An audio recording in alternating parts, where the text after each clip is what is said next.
enseignement du jour, nous les tirons de l'évangile où le Seigneur Jésus, promettant le Saint-Esprit, dit aux siens, j'ai encore beaucoup à vous dire, mais vous ne pouvez pas le porter à présent. Mais quand il viendra, lui, l'Esprit de vérité, il vous introduira dans la vérité tout entière. Car il ne parlera pas de lui-même, mais ce qu'il entendra, il le dira. Et il vous dévoilera les choses à venir. La vie dans l'Esprit est une marche permanente, continuelle, vers la vérité. Et j'ai la ferme conviction que plus on connaît Dieu, plus on a la certitude de ne pas le connaître. Quand vous voyez dans les choses de Dieu, un homme plein de certitude, apporte-lui alors votre incertitude. C'est-à-dire douter de lui. Quand on connaît Dieu, on découvre justement qu'il est mystère. C'est-à-dire qu'il est inconnaissable. Inconnaissable entre guillemets. Si déjà pour la science, nul ne peut prétendre dans son domaine avoir la maîtrise. Que dire de Dieu qui est la science des sciences? Connaître Dieu, donc, c'est un processus qui ne prendra jamais fin. L'homme ne cessera jamais de connaître Dieu. L'homme apprendra toujours à connaître Dieu. Même au ciel, même dans la félicité éternelle, Dieu demeurera un mystère. Écoutez d'abord, ici on dit, bon, au ciel, nous le connaîtrons. C'est ce qu'on dit ici. On dit, on le connaîtra au ciel. 1 Corinthiens 13, 9 à 12, un passage que j'aime beaucoup. Partielle est notre science. Partielle aussi notre prophétie. Nous prophétisons partiellement. Nous connaissons partiellement. Et quand viendra ce qui est parfait, ce qui est partiel disparaîtra. Lorsque j'étais enfant, je parlais en enfant, je pensais en enfant, je raisonnais en enfant. Une fois devenu homme, j'ai fait disparaître ce qui était de l'enfant. Car nous voyons, à présent, dans un miroir, en énigme. Mais alors, ça sera face à face. À présent, je connais, d'une manière partielle. Mais alors, je connaîtrai comme je suis connu. On ne dit pas je connaîtrai parfaitement. Je connaîtrai comme je suis connu. Bon, c'est une manière de parler, connaîtrai. Parce que moi, comment Dieu me connaît? Dieu me connaît comme un être fini, un être limité. Mais Dieu lui-même est illimité. Il est infini. Plus on connaît Dieu, plus on est convaincu de ne pas assez le connaître. Quoi de plus normal? D'autant plus que c'est Jésus qui est le chemin, la vérité et la vie. Si Jésus est Dieu, nul ne peut le cerner, le saisir. Même au ciel, Dieu restera toujours pour nous l'infini, l'incompréhensible. Car, dit Paul à Timothée, chapitre 6, verset 16, Dieu habite une lumière inaccessible que nul d'entre les hommes n'a vu ni ne peut voir. C'est ça la grâce que vous avez lorsque vous êtes catholique. Lorsque vous êtes catholique, vous comprenez ces choses facilement.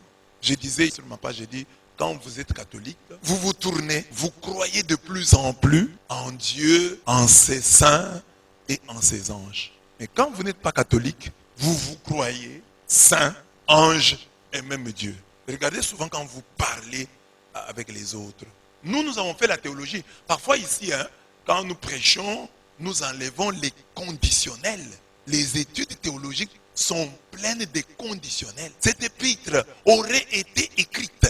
C'est plein, des choses comme ça. Quand on fait la théologie, c'est plein. C'est nous, quand nous vous prêchons, nous enlevons les conditionnels. Mais c'est plein de conditionnels. L'épître de Pierre aurait été écrite par Pierre. L'évangile des Jean aurait été écrit par Jean. Plein de conditionnels. Mais c'est nous, quand nous vous prêchons, nous enlevons les conditionnels. Mais les études de théologie, c'est plein d'aurait été, serait l'œuvre de... Parce que quand vous lisez ce texte-là, Dieu n'y a mis aucune certitude. Vous devez croire. Parce que si Dieu était le Dieu, il voulait nous donner des certitudes certaines, s'il faut dire ainsi, il aurait évité certaines choses. Comme laisser la résurrection de son fils à l'interprétation de chacun. Tenez seulement la Bible, vous verrez autant de récits de la résurrection. Finalement, Jésus est ressuscité comment? Parce que chacun raconte à sa manière. Quand vous prenez les 4 évangiles, vous trouvez que chacun raconte à sa manière. Mais Dieu aurait pu donner seulement une seule version. Qu'est-ce qui s'est passé réellement le jour où Jésus est ressuscité? On va rechercher des recoupements à travers chaque récit. Mais il n'y a pas un récit unique. Même au sujet des miracles de Jésus, vous verrez tel détail. Par exemple, l'aveugle de Jéricho. Est-ce que Jésus a-t-il guéri un seul aveugle ou deux à Jéricho? Il y a des textes qui parlent de deux aveugles, un autre qui parle d'un aveugle. Bon, maintenant, bien, un jour il avait guéri deux, un autre jour il est venu guérir un. Mais pourquoi tous les évangélistes ne disent-ils pas la même chose? Dieu nous a privés de cette certitude-là. C'est pourquoi vous voyez, parfois certaines personnes qui font de la théologie deviennent des athées. Parce que quand vous faites de la théologie, vous vous demandez finalement, mais finalement, ça s'est passé ou ça ne s'est pas passé? On dit non, voilà, bon, d'après tel, ça serait passé, bon. Déjà le fait qu'il ait créé le monde et qu'il ait disparu, c'est déjà dangereux. Dieu aurait pu être là de temps en temps, où chaque mois il sort un peu, il nous salue. Comme ça, nous croirions facilement son existence, non? Chaque mois, le 5, Dieu apparaît. Cher peuple, homme de la terre, je suis là. Ne blaguez pas, je rentre. Mais il ne fait pas ça. Depuis des années, il n'apparaît pas. S'il apparaît, vous attendez, c'est elle qui va vous dire, il m'est apparu.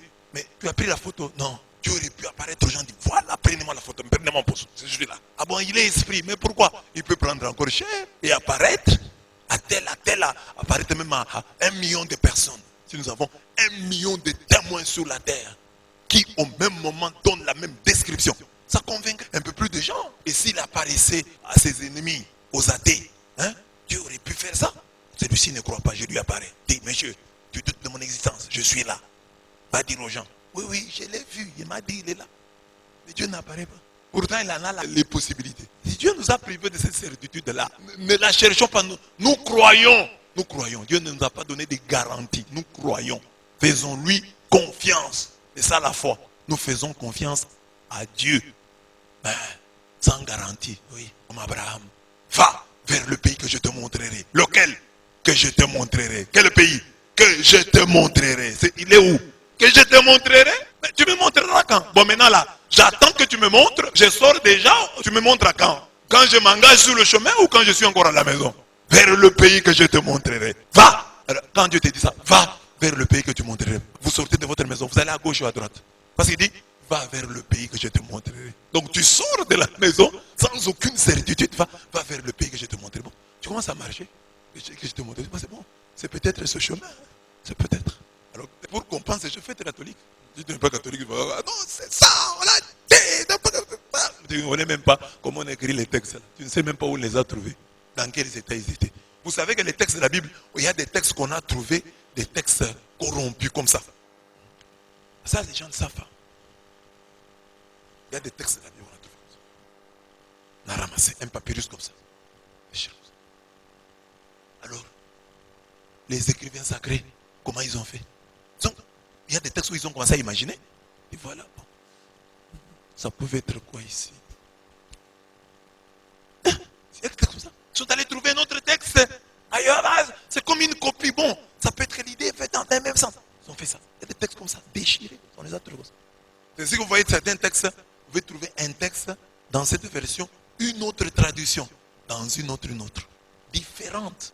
Parce qu'on a trouvé le texte comme ça. C'est comme ça qu'on a l'état dans lequel on l'a trouvé. Les écrivains, les scribes ont dû travailler pour dire ça peut être quoi. Bon, le contexte. Bon. Ces gens-là, ceux qui ont écrit, étaient inspirés d'après vous. Mais ceux qui ont copié, est-ce qu'ils étaient inspirés? Vous voyez que dans les choses de Dieu ici, quand quelqu'un a trop de certitude, le diable est tout près de lui. Parce que nous avons suivi l'autre fois que des gens vont vous tuer, croyant servir Dieu.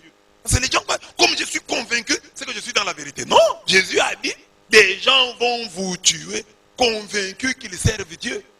Et moi j'ai travaillé sur les maîtres du soupçon, sur Nietzsche, Freud et Marx. Ce sont des philosophes, mon mémoire c'était la signification religieuse de l'athéisme chez Paul Ricoeur.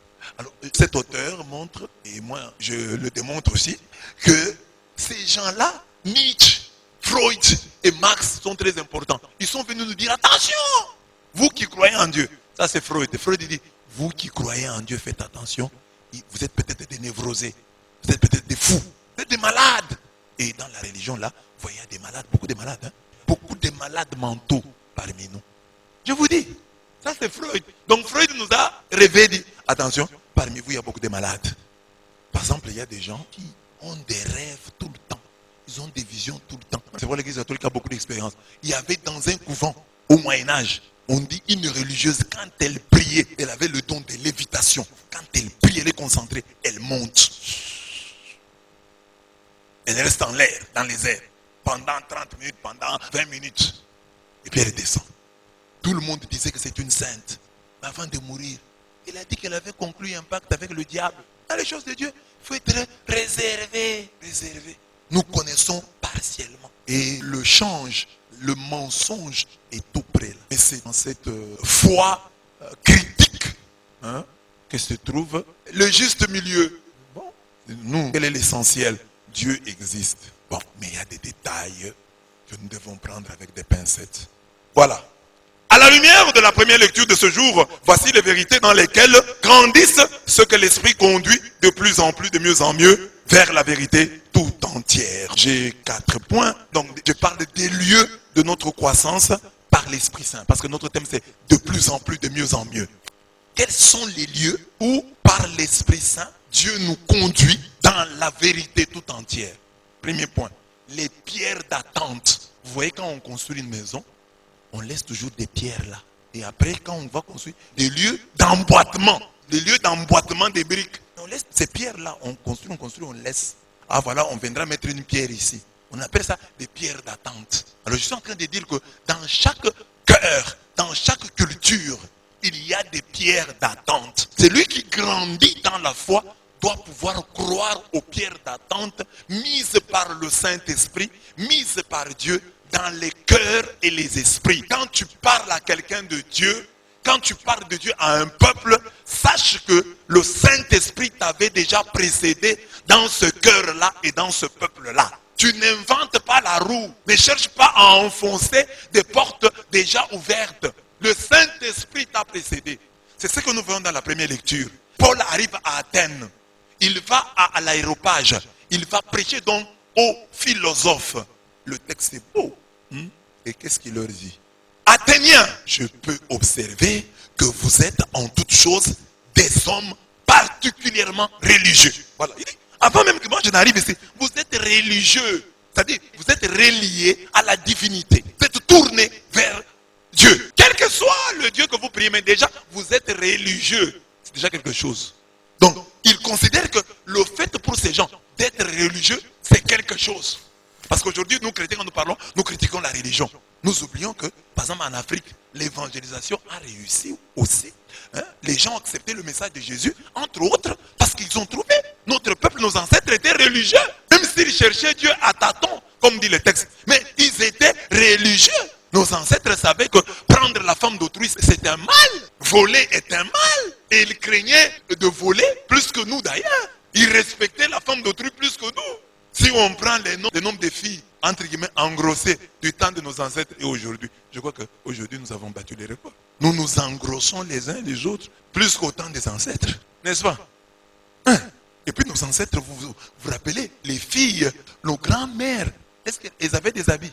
Ne commettez pas d'adultère, on connaît. Dieu avait déjà précédé des missionnaires. Ça, Pierre d'attente. Alors, quand Pierre arrive à Athènes, il dit aux Athéniens, vous êtes les plus religieux de tous les hommes. En tout cas, je vous apprécie. Comment ça? Il dit, quand je suis venu chez vous, qu'est-ce que j'ai vu? En effet, en me promenant et en observant vos monuments sacrés, j'ai même trouvé un autel avec cette inscription. Ô Dieu inconnu. Donc les Grecs, tellement ils étaient polythéistes, chaque Dieu avait son monument. Mais ils s'étaient dit dans leur religion, peut-être que nous avons oublié un Dieu. Bon, un jour ce Dieu-là peut venir et nous demander, dit, moi vous ne m'avez pas honoré, je vois la statue de Mars, je vois la statue de Jupiter, je vois la statue de Vénus, où est la mienne?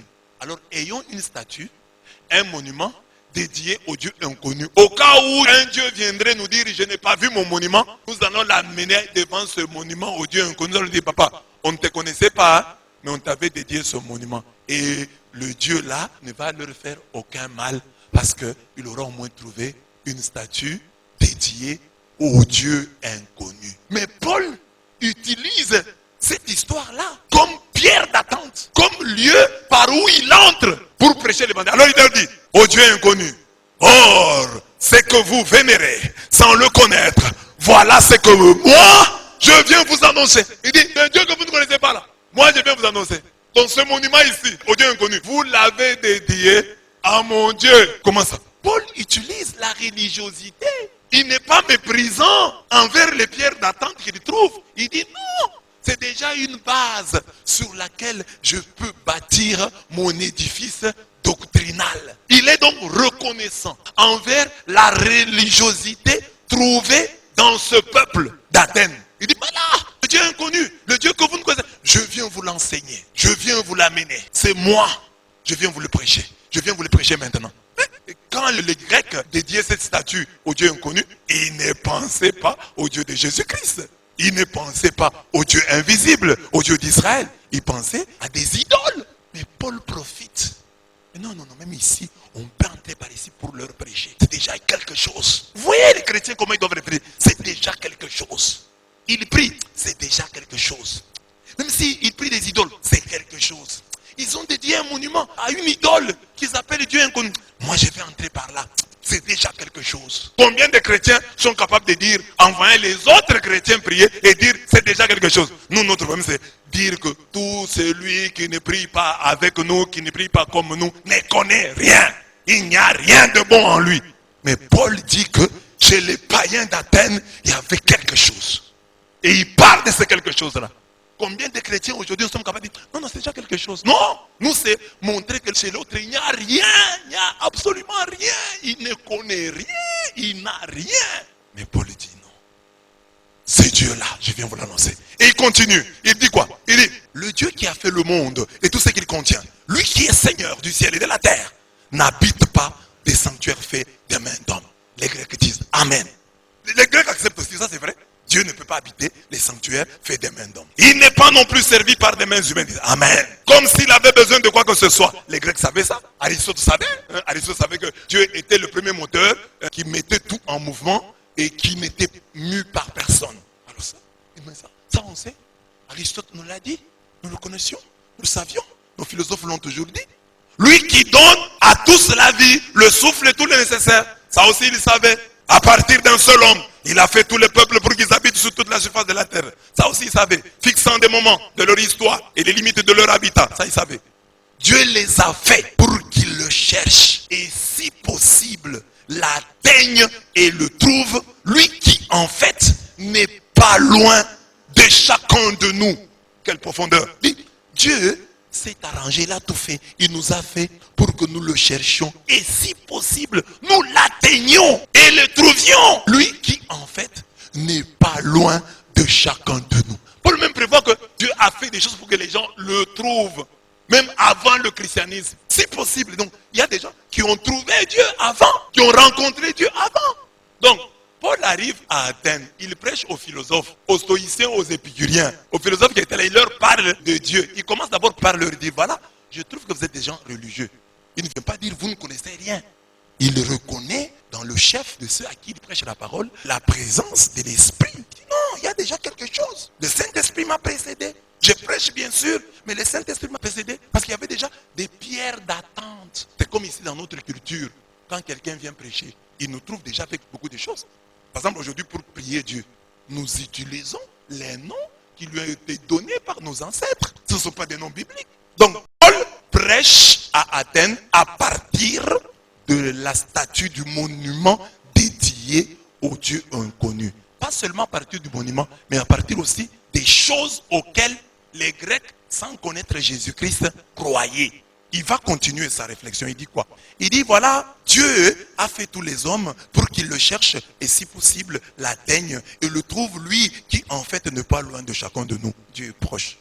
Car c'est en lui que nous avons la vie, le mouvement et l'être. Ça, les philosophes sont d'accord.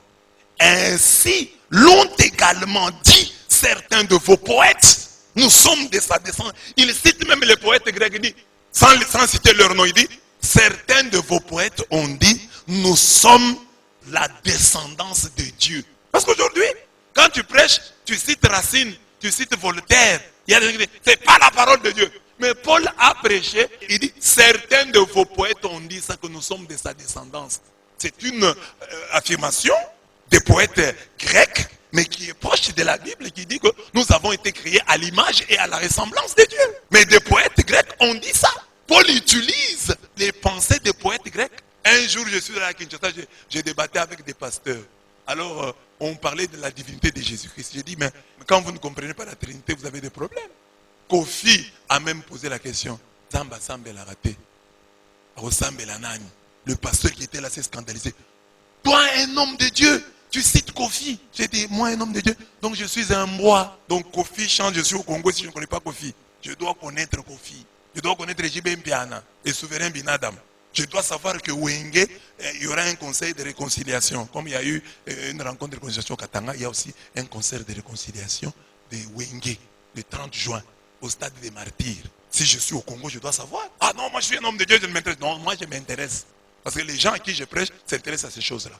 Et moi je m'intéresse, ce sont mes frères, ce sont mes compatriotes. Donc, oui, toi, un homme de Dieu, tu cites Kofi. J'ai dit, mais oui, je cite Kofi. Ah non, je lui donne ces textes. Il dit non, mais on dit poète. On n'a pas dit musicien. J'ai dit, mais où est la différence? Parce que Lutumba, Simaro, on l'appelle le poète Lutumba. Alors qu'il chante. Comment on l'appelle poète? Amen. Donc un chrétien peut citer J.B. Mpiana s'il dit quelque chose de bien. Un chrétien peut citer Ouera. Ouera, s'il dit quelque chose de bien, on va le citer. Parce que Paul, en Actes des Apôtres 17, le verset 28, il dit, Paul dit, car c'est en lui que nous avons la vie, le mouvement et l'être. Ainsi l'ont également dit certains de vos poètes. Nous sommes de sa descendance. Il a cité aussi les poètes grecs, les poètes païens. Il les a cités. Et ça se trouve dans la Bible. Et ce n'est pas l'unique endroit où on cite. Cette pensée, on dit, elle doit être soit d'Aratus, soit de Cléante, qui sont des auteurs grecs de l'Antiquité. Mais dans la Bible, 1 Corinthiens 15, 33, quand on dit « les mauvaises compagnies corrompent les bonnes mœurs », c'est un texte qu'on trouve dans la Bible. Mais cette citation-là date de longtemps. C'est une citation de Ménandre. Elle date de l'Antiquité. Elle date de l'Antiquité. Bon, si on a trouvé Ménandre, Ménandre avait dit, les mauvaises compagnies corrompent les bonnes mœurs. Aujourd'hui, les chrétiens disent, la Bible déclare, les mauvaises compagnies corrompent les bonnes mœurs. Ignorant l'origine de cette parole, c'est une citation du poète Ménandre. Avant de devenir une parole inspirée, 1 Corinthiens 15, 33, on a trouvé que ce texte date de l'Antiquité, au temps de Ménandre. Ménandre avait déjà dit ça. Maintenant, tu trouves ça dans la Bible. Bon, maintenant, qui a copié qui? Parce que Ménandre l'a dit, les mauvaises compagnies corrompent les bonnes mœurs. Et maintenant, elle devient parole de Dieu. Bon, spirituellement, si on dit c'est Dieu, donc on dit, donc c'est Dieu qui a parlé à Ménandre. Parce que Ménandre, sans être chrétien, a dit ça. Et la Bible reprend la citation de Ménandre. Qui a copié qui? La Bible a copié Ménandre. Si on ne veut pas dire ça, on va dire, non, c'est Dieu qui a inspiré Ménandre. Donc le Saint-Esprit travaille déjà avec Ménandre, travaille avec Cléante, travaille avec Aratus, ces poètes, ces philosophes de l'ancien temps. C'est ainsi qu'un chrétien, dans une prédication, on peut citer Cheikh Anta Diop. On va dire, comment vous pouvez citer Cheikh Anta Diop? Il est qui? Non, Cheikh Anta Diop peut dire une bonne chose, peut dire beaucoup de bonnes choses. Ouera mêmement, JP mêmement, le président Kabila mêmement, le président Félix mêmement. Tu peux en prêchant citer une phrase de Félix. Non, Félix avait dit ça, Kabila avait dit ça. C'est bon. Si c'est bon, c'est bon.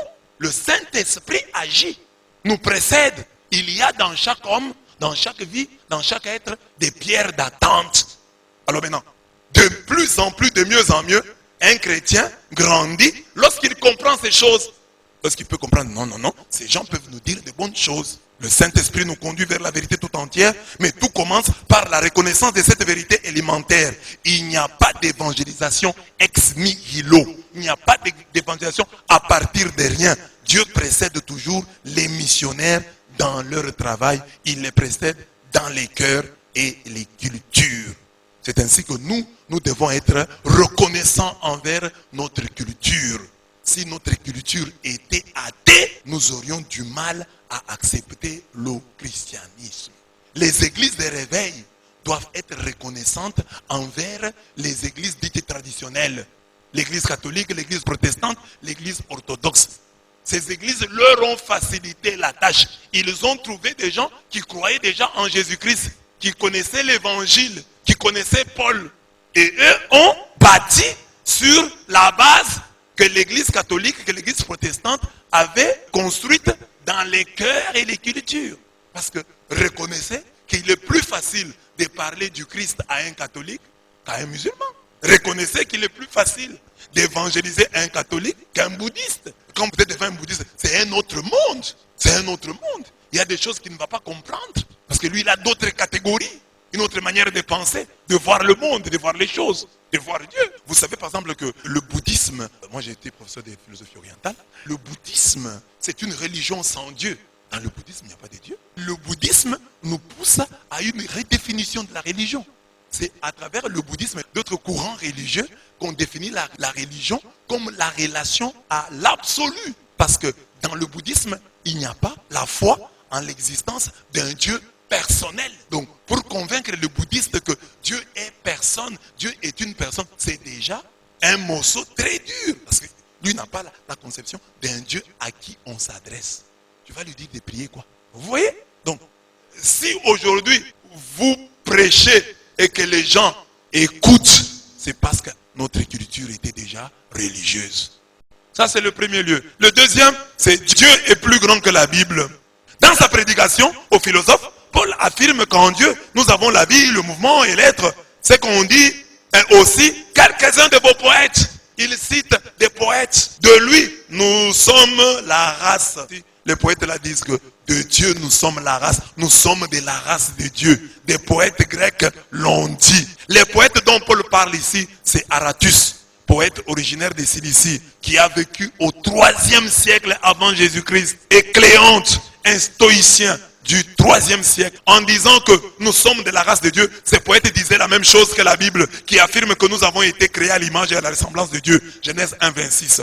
Notons que ce n'est pas l'unique endroit où Paul cite un auteur païen. 1 Corinthiens 15, 33 est une citation du poète Ménandre, qui, avant de devenir une parole inspirée, une parole de Dieu, fut d'abord la pensée d'un homme, puis un dicton populaire. Mais aujourd'hui, les chrétiens disent, la Bible déclare, Dieu déclare, les mauvaises compagnies corrompent les bonnes mœurs. 1 Corinthiens 15, 33, en recourant à des auteurs païens comme Aratus, Cléante et Ménandre, Paul nous montre que Dieu est plus grand que la Bible et qu'on peut par conséquent trouver des vérités en dehors de ce livre saint. On peut trouver la vérité chez des païens et même dans des écrits extra-bibliques.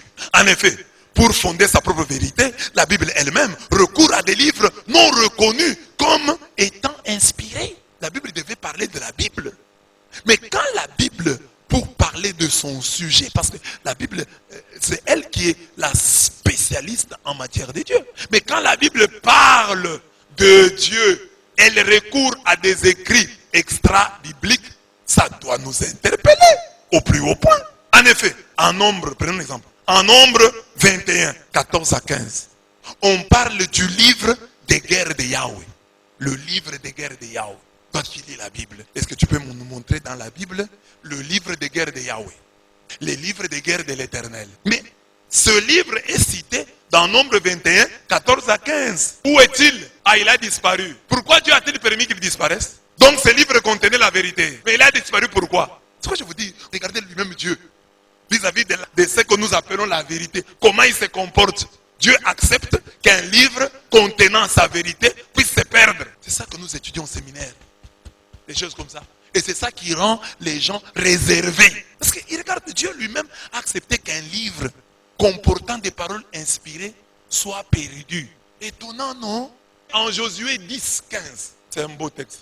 Josué 10, 15, parlant de Josué arrêtant le soleil, cite un livre, le livre du juste, le livre de Yachar. Est-ce que vous comprenez la pointe? Josué a arrêté le soleil. Mais Josué dit ceci, écoutez ce que dit Josué 10, 15. Et le soleil s'éteint immobile jusqu'à ce que le peuple se fût vengé de ses ennemis. Point.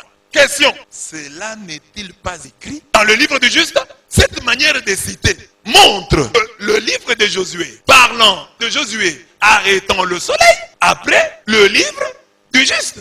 Donc chronologiquement parlant et axiologiquement parlant, le livre du juste était plus vieux et plus sûr que le livre de Josué. Parce que Josué, parlant de Josué arrêtant le soleil, renvoie au livre du juste. C'est une note infrapaginale. Quand vous travaillez en droit et que vous citez le professeur Kalongo Bikai, c'est-à-dire que c'est une autorité en la matière. Quand vous travaillez en médecine et que vous citez le docteur Honda, quand vous le citez, c'est-à-dire que vous dites, c'est une autorité en la matière. Vous pouvez douter de moi, mais ne doutez pas de tel. Il est une autorité en la matière. Mais maintenant, Josué, parlant de Josué arrêtant le soleil, Josué renvoie au livre de Yachar, au livre du juste qui est perdu. Mais réfléchissez, calculez si vous voulez, dessinez si vous voulez. Comment expliquer ça? Pourquoi Dieu a-t-il accepté que le livre du juste, le livre de Yachar, soit perdu? Pourquoi? Et Dieu a laissé disparaître un tel livre qui était une référence pour Josué, parlant de Josué arrêtant le soleil. Parce que s'il y a quelqu'un qui doit parler de Josué arrêtant le soleil, c'est Josué lui-même. Mais si Josué lui-même, parlant de Josué arrêtant le soleil, renvoie au livre du juste, donc le livre du juste est très important, mais il est perdu. S'il vous plaît, organisez une marche pour réclamer la redécouverte du livre du juste. Vous êtes prêts? Ce n'est pas fini. Hein? Ce livre du juste est encore cité en 2 Samuel 1, 18. Quand David pleure, il dit, les héros sont tombés. On dit, mais ces cantiques ici se trouvent dans le livre du juste. Donc, le livre du juste. La Bible s'appuie sur un autre livre extra-biblique lorsqu'elle note les restes de l'histoire de Salomon. Tout ce qu'il a fait et sa sagesse. N'est-ce pas écrit dans le livre de l'histoire de Salomon? Donc, le premier livre de roi se termine et nous dit, si vous voulez suivre des autres choses sur Salomon, allez lire les livres de l'histoire de Salomon que tu as dans ta bibliothèque perdu. Mais le livre de la Bible nous dit le reste de l'histoire de Salomon. Tout ce qu'il a fait et sa sagesse. N'est-ce pas écrit dans le livre de l'histoire de Salomon? Il est où le livre de l'histoire de Salomon? Perdu! Et Dieu a accepté cela. Et vous ne marchez pas. Et vous ne protestez pas. Et vous n'allez pas chercher ce livre. Lèvez-vous pour que ce livre soit découvert. Parce que nous voulons bien apprendre le reste de l'histoire de Salomon. Nous voulons savoir tout ce qu'il a fait. Ici, il n'y a pas tout. Un roi, on dit, bon, moi je ne raconte pas tout ce qu'il a fait. Hein. Moi, je suis le livre des rois. Je parle de tous les rois. Hein. Chaque roi, je prends l'essentiel. Mais les détails sont dans le livre de l'histoire de Salomon. Parce qu'ici, je dois parler de David, je dois parler d'Akab, je dois parler de Salomon lui-même, je dois parler de Saül. Bon, je n'ai pas le temps. Donc, il y a des détails de la vie de Salomon qui ne sont pas ici. Allez les chercher dans le livre de l'histoire de Salomon. Que tu as. Alors maintenant, comme tu ignores ces choses, il faut, quand tu parles de Salomon, que tu sois réservé. Parce qu'il y a des choses que tu ignores. Moi, je connais Salomon. Toi, tu connais Salomon. Tu as le livre de l'histoire de Salomon?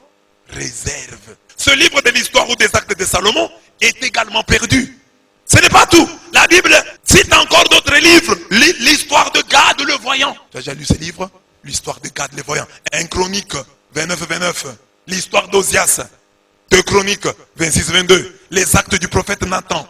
La prophétie d'Aïa de Silo. Les visions du voyant Ido. Du voyant ou du prophète Ido. 2 Chroniques 9-29. Les actes du prophète Shemaya. Prophétie d'Enoch. Jude 14. Les prophéties d'Enoch sont où? Tu les as? Mais je voulais seulement vous dire que voilà les livres de la Bible. C'était des livres, parce que les livres de la Bible les citent. Donc c'était des livres importants. Mais ces livres importants sont perdus. Et la Bible les cite tout de même. Donc Dieu est plus grand que la Bible. Parce que dans ces livres, il y a des vérités. Et si aujourd'hui, on découvrait le livre du prophète Ido, qu'est-ce qu'on en ferait? Si on découvrait les actes de Salomon, qu'est-ce qu'on en ferait? On les lirait, ils nous inspireraient, on les ajouterait à la Bible, on ne les ajouterait pas. Parce que la Bible les cite. On découvre aujourd'hui le livre du voyant Ido. On fait quoi? On l'ajoute, on le lit, on le rejette, on fait quoi? Donc Dieu est plus grand que la Bible. Alors, si tu as ça en tête, tu deviens réservé. Quant à la question, la Bible déclare, si tu connais ces choses, hein, voilà la chance d'être catholique. Tu as ces choses. Je me demande combien d'églises, hein, dans combien d'églises on peut prêcher ça. Je ne sais pas. Dans combien d'églises? Il y a quelqu'un qui terminera sa carrière de chrétien sans avoir jamais entendu un enseignement sur ça. Parce que si tu entends seulement un enseignement, tel que je le développe ici, mais tu deviens un homme réservé. Ça peut être des questions déjà, donnez-moi les versets de la Bible, on dit donnez-moi les versets de la Bible. La Bible elle-même a des problèmes. Parce que Dieu n'a pas de problème, la Bible a des problèmes. Parce que la Bible, c'est un livre écrit par des hommes au nom de Dieu. Mais nous savons aussi ce que les hommes font au nom de Dieu. On le voit. La Bible fait mention d'un certain nombre de livres non inspirés. Quelques-uns furent une source de renseignements pour les écrivains divinement inspirés. Quelques-uns semblent avoir été des journaux compilés à partir d'archives officielles. Dieu est plus grand que la Bible. Il a caché des renseignements inspirés dans des livres non inspirés. Donc, non inspirés dans les livres non canoniques qui n'ont pas été retenus dans le canon des Écritures. Mais ces livres contiennent des vérités. Vers la vérité tout entière. De plus en plus, de mieux en mieux. Comprendre ces choses. Si tu comprends ces choses et tu continues à croire en Dieu, tu es grand, tu as grandi. Ce que nous disons au sujet de l'Ancien Testament, nous pouvons également le dire à propos du Nouveau avec des textes suivants. En vous écrivant dans ma lettre de n'avoir pas de relation avec des débauchés, etc. 1 Corinthiens 5, 9. Vous voyez que dans la première épître de Paul aux Corinthiens, chapitre 5, verset 9, Paul dit, en vous écrivant dans ma lettre, de ne pas avoir des relations avec des débauchés. Nous sommes dans la première épître de Paul aux Corinthiens. Et dans cette épître, Paul parle de sa lettre.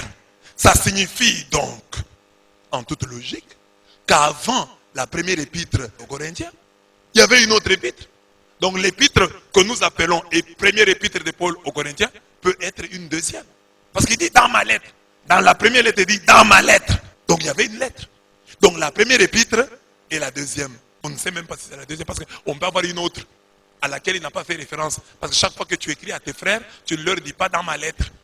Tu peux commencer à écrire une lettre comme ça sans dire que je t'avais écrit le mois passé. Donc il peut y avoir une autre épître de Paul aux Corinthiens qui est perdue. Une énième, une troisième, une quatrième.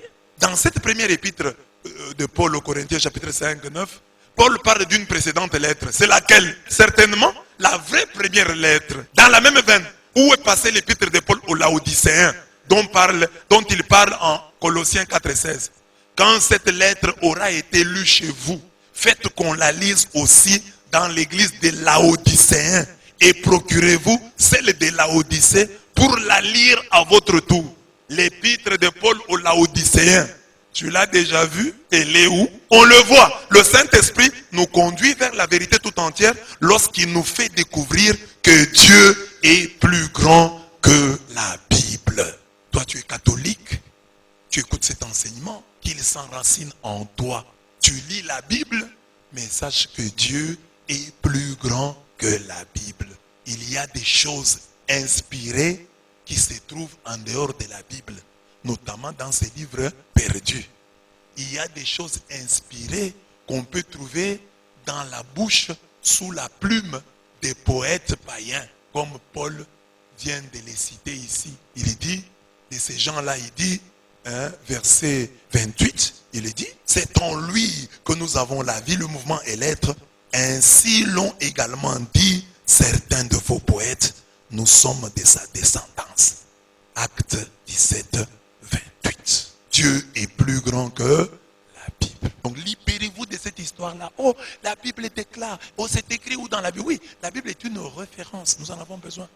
Mais la Bible n'est pas un livre qui a recette à tout. Elle-même, j'ai beaucoup de versets, confesse qu'elle ne contient pas tout. Ne lui demandez pas ce qu'elle n'a pas. La Bible ne parlera jamais de ce micro que j'utilise pour vous parler. Et vous êtes content quand je parle au micro. Et pourtant, aucun verset de la Bible ne cite le mot micro. Je parle ici. Certains verront la vidéo. Mais vidéo, quand est-ce que Jésus a utilisé la vidéo? Ou un des apôtres? Montrez-moi un des apôtres de Jésus qui a fait une vidéo. Oui? Si tu poses de telles questions, tu ne comprends pas. Alors voilà la réponse. Dieu est plus grand que la Bible. Vous avez compris? Vous avez compris? Mais vous voyez, ça, quand vous discutez avec un sectaire, vous ne vous entendez pas. Vous ne pouvez pas vous entendre parce que déjà, il n'a pas cette base que vous avez. Et il faut qu'il soit ouvert vraiment à l'intelligence pour comprendre. 3. Jésus-Christ, scandale par excellence. Quand Paul parle de Dieu et de religion, les philosophes sont d'accord avec lui. Oh Dieu, de lui vient la vie, le mouvement, l'être. Ils sont d'accord. Nous sommes de sa descendance, ils sont d'accord. Mais il y a une phrase qui crée le couac. C'est quand il parle de résurrection. Il a bien parlé tout le temps. Les gens étaient d'accord avec lui. Mais il dit, Dieu a fixé un jour où il jugera le monde selon la justice. Par l'homme qu'il a désigné. C'est dont il a donné à tous une preuve certaine en les ressuscitant des morts. Lorsque seulement il dit, ressuscitant des morts. C'était des philosophes grecs. Et chez les Grecs, on croit que l'âme est prisonnière du corps. Et que quand l'homme meurt, l'âme se libère du corps. L'âme quitte la prison. Alors quand vous parlez de résurrection, c'est-à-dire que vous dites que l'âme est revenue dans cette prison qu'est le corps. Les philosophes grecs ne l'entendent pas de cette oreille. Et ils disent à Paul, nous t'entendrons là-dessus une autre fois. Il y aura un couac. Donc, nous pouvons inculturer le message comme nous voulons. Essayer de l'adapter aux gens. Mais il y aura toujours un scandale. Jésus lui-même a dit, heureux celui pour qui je ne serai pas une occasion de chute. Le fait que Dieu ait pris chair, soit né de la Vierge Marie, que Dieu ait pris nos chemins. Reviendra-t-il marcher sur nos chemins? Nous avons vu les pas de Dieu croiser les pas de l'homme. Ah, ça les gens ne comprennent pas. Dieu qui est venu ici, il a commencé à manger. On l'a arrêté, oui. Et on l'a tué. Il est mort. Et puis après, il est ressuscité. Oh papa, ça revient un autre jour. L'incarnation de Dieu posera toujours des problèmes. Dans les choses de Dieu, tout ne sera pas facile. Il y a toujours un jour où tu viens à l'église et il y a un couac. Prépare-toi. Jésus lui-même dit, heureux c'est lui pour qui je ne serai pas une occasion de chute. Jésus lui-même peut être une occasion de chute pour les gens. Et que dire de nous autres? Que dire de Paul? Que dire d'Apollos? Que dire de Blaise? Que dire de toi? Que dire de lui, d'elle? Il y aura toujours un jour où la parole provoquera un couac. Un point où on va adapter, on a bien parlé, mais il y a un point où on va te toucher et tu seras scandalisé. Tu vas dire non, là-dessus, reviens un autre jour. Aujourd'hui, nous ne sommes pas encore disposés à t'écouter. C'est ça les choses de Dieu. Alors prépare-toi à cela. Ah non, moi je viens à l'église, que tout aille dans mon sens. Non, ça c'est pas une église. L'église, c'est que tu dois te préparer à des choses qui vont te heurter. Un jour, on va dire des choses qui vont te heurter. Moi, je veux les dire ou quelqu'un d'autre le dira. Un jour, je serai aussi assis et quelqu'un d'autre le dira. Moi-même, je serai aussi heurté. Il faut se préparer à ça. Encore beaucoup à vous dire, mais vous ne pouvez pas le porter à présent. Dis que quand tu reçois une parole qui est dure aujourd'hui, bon, dis peut-être que ce n'est pas le moment. Ne quitte pas. Reste en disant, il y aura un jour où je comprendrai. Ne sois pas, ah non, pourquoi il a dit ça? Non, non, je comprendrai un jour. Il y a des gens ici, tu venais dans cette église, au début, il y a des choses que tu ne supportais pas. Il y a des choses que tu n'acceptais pas. Au bout d'un temps, tu commences à comprendre. Ce n'était pas le moment, mais c'est maintenant le moment. Maintenant tu comprends. Et puis, même si tu ne comprends pas, à partir de cet enseignement, il y aura un autre enseignement, peut-être jeudi, vendredi, qui t'aidera. C'est pourquoi il faut être toujours là. Il y a un enseignement qui expliquera mieux ce que j'ai dit aujourd'hui. Il faut donc dire que, bon, c'est peut-être pas le moment. Au lieu de te révolter, de dire non, c'est faux, non, c'est pas bien ce qu'il a dit. Non, je ne comprends pas maintenant, mais je comprendrai après. Amen. Jésus dit, j'ai encore beaucoup à vous dire, mais vous ne pouvez pas le porter à présent. Il y a un moment où vous allez porter cette parole. Il y a un moment quand vous allez grandir, de mieux en mieux, de plus en plus, dans le Saint-Esprit, vous comprendrez certaines choses.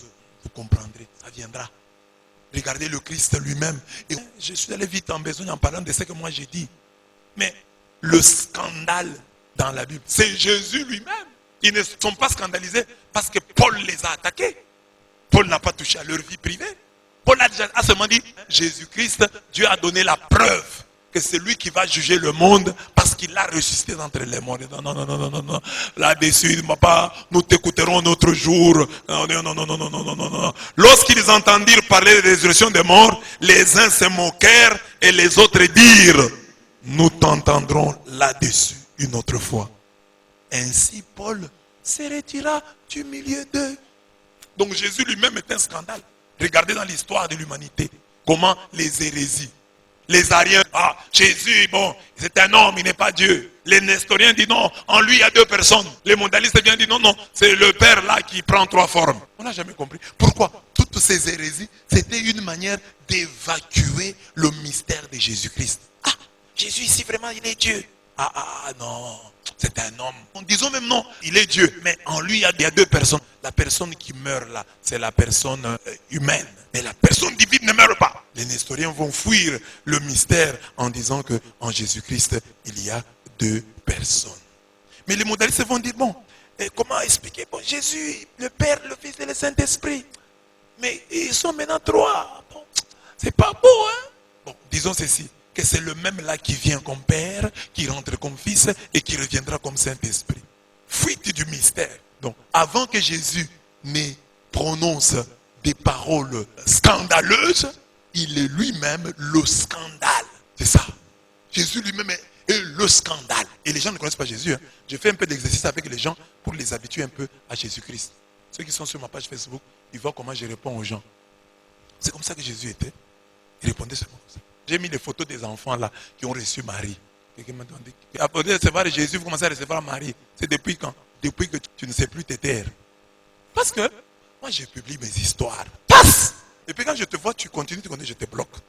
C'est que vous voyez des gens qui ont fait des commentaires et puis après moi, j'ai vu que je le bloque. Je veux quelqu'un qui vienne sur ma page, qui vienne poser la question, ou même s'il discute poliment. Quand quelqu'un vient dire, ah, laisse-nous tranquille.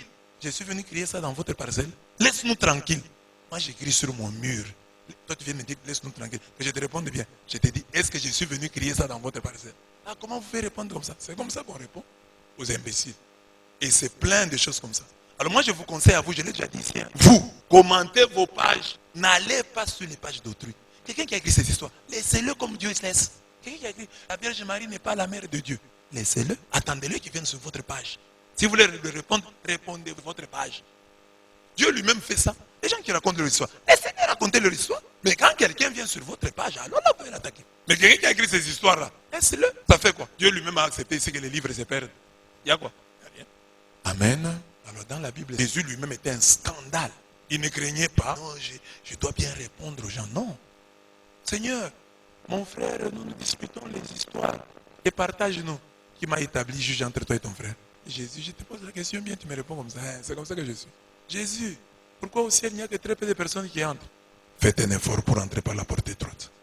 En parlant ici, tu t'attaques à nous. Malheur à vous les scribes et pharisiens. Et aujourd'hui, les gens ont oublié que Jésus était... On dit, le doux Jésus. Ah non, c'est une manière de parler. Hein? Mais Jésus, quand il parlait à l'église, nous on ne fait rien. Jésus dit, malheur à vous! Malheur à vous! C'est beaucoup de choses. Hein. Matthieu 23. Il va chez quelqu'un, il mange. Il dit à ce quelqu'un-là, quand tu organises la fête, n'appelle pas les grands. Mais lui a été invité. Il appelle les estropiés. Toi, tu lui dirais quoi? Mais c'était ça Jésus. Lui-même un scandale. Est un scandale. Nous prions, même nous ici. Nous sommes là, nous sommes des chrétiens. Nous prions. Bon, Jésus n'est pas toujours, il n'est pas toujours ce que nous aurions voulu qu'il soit. Il nous scandalise aussi. Seigneur, c'est l'argent que je demande, c'est quand même pour ton bien. Parfois nous disons, Seigneur, je demande l'argent, c'est pour ton église, non? Il refuse de te donner. Seigneur, mon enfant ici est malade, donne-moi l'argent, non? Il refuse. Ah, Jésus, n'importe quoi, je suis malade quand même, je te prie, non? Hein? Mais il dit, heureux, c'est lui pour qui je ne serai pas une occasion de chute. Là, il dit au sujet de Jean-Baptiste, parce que Jean-Baptiste est en prison et Jésus ne fait rien. Jean-Baptiste, c'est lui ou c'est quelqu'un d'autre? Moi, je l'ai présenté que c'est lui l'agneau de Dieu. Maintenant, on m'arrête, il ne fait rien. C'est lui ou c'est...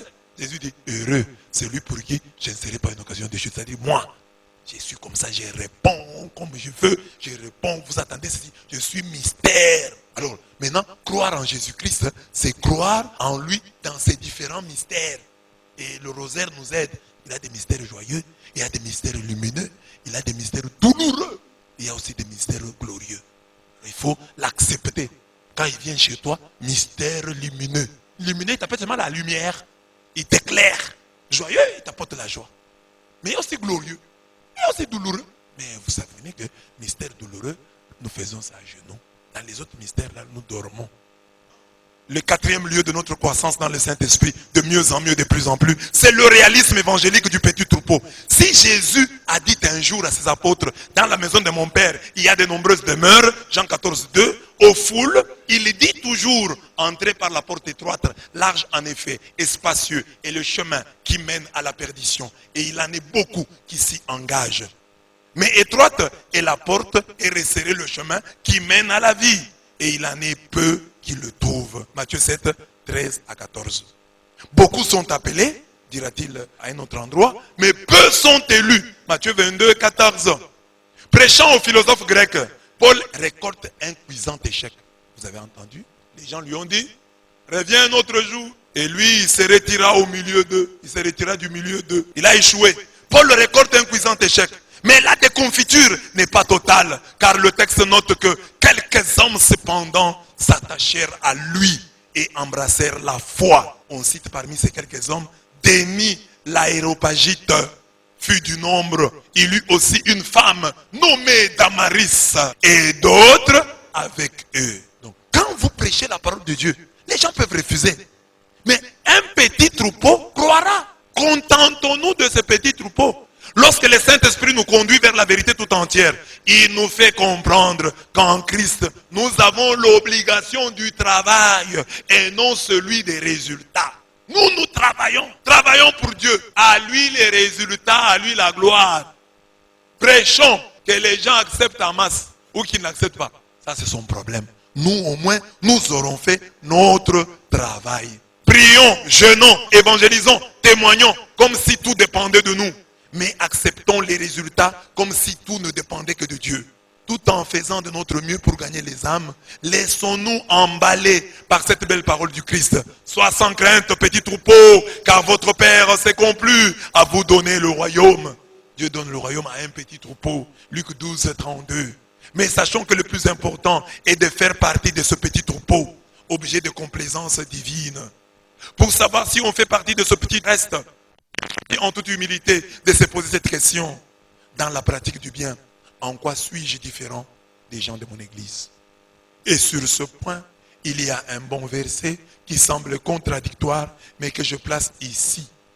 Que chacun, par l'humilité, estime les autres supérieurs à soi. Philippiens 2, 3. Ainsi donc, on est du petit troupeau lorsqu'on est et reste petit devant Dieu. Mais bien aimés, qu'est-ce qui fait qu'aujourd'hui, les gens cherchent les pleins? On dit que les pasteurs touchent aux fétiches pour remplir leurs églises. C'est l'orgueil. Ah, moi ici, on dira que je ne suis rien si mon église n'est pas remplie. On dira que je n'ai pas Dieu si mon église n'est pas remplie. Il faut que je fasse de mon mieux, que je fasse tout pour que mon église soit remplie. Non. Luttons plutôt pour bien faire notre travail et laissons les résultats à Dieu. C'est vrai, nous devons faire le travail, gagner les âmes. Mais ce n'est pas tellement ça qui doit être notre préoccupation. Les résultats à Dieu, à nous, les efforts, le travail. Faisons de notre mieux. Dieu nous récompense d'une manière ou d'une autre. Quand nous prions pour la conversion des âmes, quand nous jeûnons pour la conversion des âmes, je vous l'ai déjà dit, Dieu peut convertir une âme à Kinshasa, à l'Équateur, en Europe, grâce à tes prières. Dieu t'a exaucé. Il ne veut pas te donner cette gloire-là. Alors lorsque nous avons l'impression de ne pas réussir, bon, nous sommes des hommes, nous avons besoin quand même de voir les résultats pour nous réjouir. Mais lorsque Dieu nous en prive, travaillons simplement. Travaillons. C'est l'exemple de Barak. Il n'a pas voulu lui donner la victoire. Il a dit, c'est une femme qui tuera Sisera. Toi, tu ne tueras pas Sisera. Dans la vie aussi ça. Dieu nous prive de certaines gloires. Il sait que tu as besoin du bonheur. Dis le bonheur. Tu ne l'auras pas par toi-même. Tu l'auras par ta femme. Tu l'auras par ton enfant. Tu l'auras par ta fille. Tu l'auras par tel autre. Mais toi, tu mangeras. Tu profiteras du bonheur. Tu mangeras. Tu profiteras de la gloire. Mais elle ne te viendra pas de toi. Elle viendra d'une autre personne. Alors, ce que nous avons à faire, faisons-le. Qu'au bout du compte, nous soyons contents d'avoir fait notre part, d'avoir joué notre partition. C'est le plus important. Faisons notre part. Même s'il n'y a pas de résultat, ne nous lassons pas. Comme homme, j'ai besoin de cette consolation, voir les résultats. C'est une consolation tout à fait humaine.